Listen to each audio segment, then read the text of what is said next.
Magandang araw pong muli sa inyo lahat mga guys, mga ka-farmers. Welcome back po ulit sa ating channel. Sa video ito, kung mapapansin po ninyo, nandito po tayo sa ating tanim na kalamansi. Ito po sa may bandang likuran po natin. At ang gagawin po natin ngayon mga guys, mga ka-farmers, ay magtatanggal po tayo ng kanila pong mga sanga na may tinik. Na yun nga po, ang tawag po nila doon ay kalamundin. Ito nga po pala yung tanim ko pong kalamansi. Ayan po, bata pa po siya.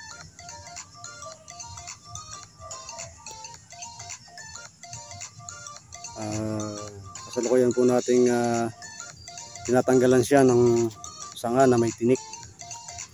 Na ang tawag po nila dyan ay kalamundin. Kapag yung ang sanga po ay tumubo tapos may mga tinik. Yan, katulad po niya, may mga tinik. Ito po.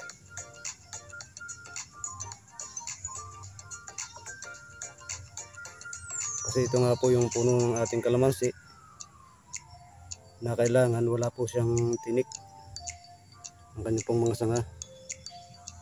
Pero ito nga po ay may tumubo na sanga na may tinik po.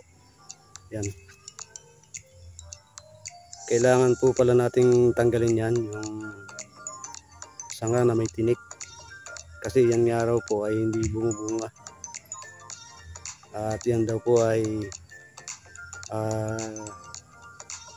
gabo lang ng gabo or lago lang ng lago pero hindi po bumubunga. Kaya kailangan po natin na tanggalin po yan para maalagaan po natin yung mismong puno ng kalamansi na wala pong tinik. Ito po. Yan, kailangan po pala nating tanggalin to. Yan, gamit po tayo ng gunting, tatanggalin po natin. Yan po yung may tinik po na yan. Yan po. Tanggalin po natin dito. Yan, may tinik po na yan na sanga.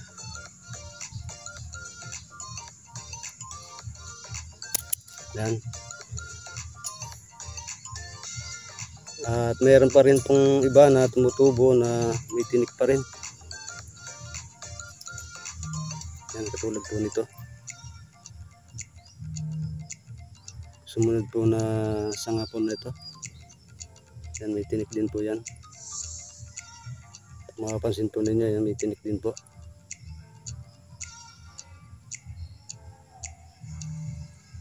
Yan po yung tinik niya. Yan.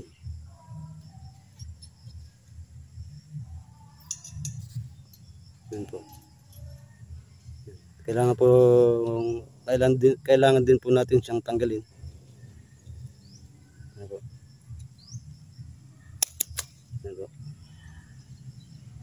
Para malagaan po natin tong mismong puno po ng kalamansi na wala pong sanga na may tinik. Na yun pong yung sanga po na yun na may tinik.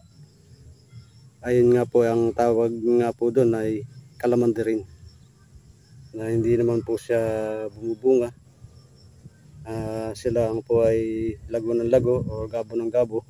Kaya may tendency po na matalo po yung ating puno po ng kalamansi kung pababayaan po natin siyang lumago ng lumago or humaba ng humaba.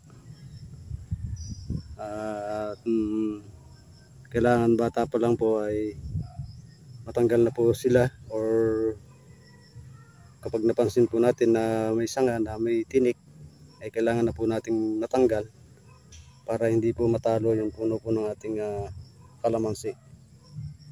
Yan po.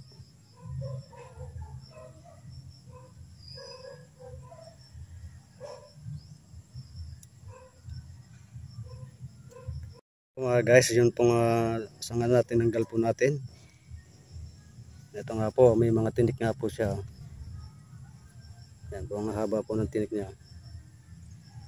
Yan, kapag ganyan po, na may napansin po tayo sa ating puno ng kalamansi na ganyan, kailangan po nating tanggalin agad.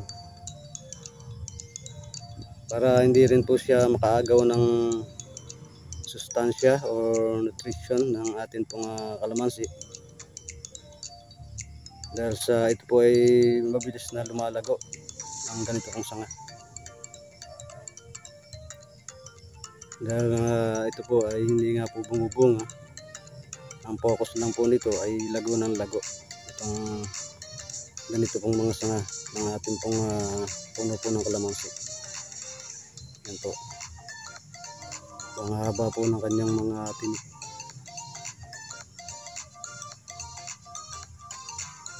Kailangan po yung mga ganito matanggal po agad natin sa puno po ng ating kalamansi.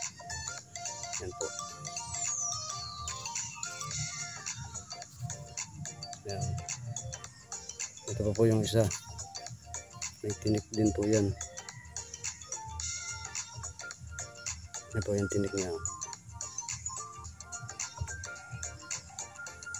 Yan. Yan po ang isang tinik yan. Yan po, may mga tinik po siya. Yan.